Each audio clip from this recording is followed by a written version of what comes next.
Hi guys! This video log is about the Delage 15S8 Grand Prix racing car.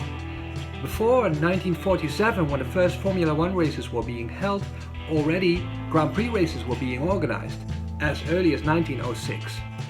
In the year 1927, the French car maker Delage set itself the goal to become world champion, beating the likes of Bugatti, Alfa Romeo, Miller and Talbot.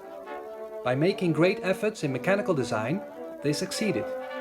Delage won all 4 European Grand Prix, becoming world champion. Part of the car's success is its splendid 1.5-litre 8-cylinder engine. Remarkably, it was fitted with 62 roller and ball bearings, allowing it to be revved to 8,000 RPM. Contemporary racing engines usually wouldn't go past 6,000 RPM. Here you will see, and here, the Delage reach about 6,400 RPM, another 1,600 more to go.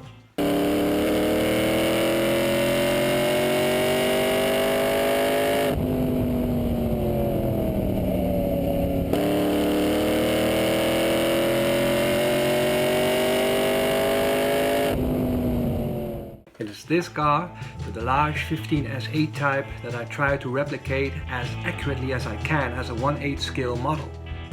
And this series of videos intends to document it all.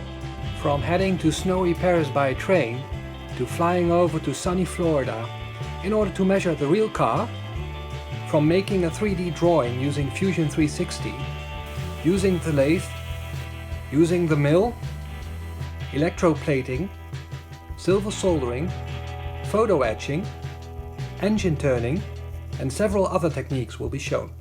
I'll try to explain things as well as I can along the way, but many of the techniques that I intend to use, that I'm going to try, are relatively new to me, so I guess it's fair to say that mistakes are bound to be made. I'm not too proud to show those mistakes, hoping that this will help prevent others from making similar ones. The second reason that I want to show my mistakes is to illustrate how in modeling things don't always go as easy as the magazines would like you to believe. As I am very passionate about this car, it shouldn't come as a surprise that I'll also discuss its fascinating history from time to time, as well as the sad fates of Louis Delage and world champion driver Robert Benoit. I hope that this series of videos will be interesting for scale modelers, vintage racing car aficionados and CAD designers alike. If you're looking forward to seeing more of this project, please subscribe to my channel. Also, feel free to tell your friends about it. And if you like this video, please give it a thumbs up. If you don't like the video, please give it a thumbs down. And if you have any request, any question, any other thing, just leave it down in the comments below. I will read them all. I'll try to answer them as much as possible. And well, finally, I'd like to thank you for being here and taking the time.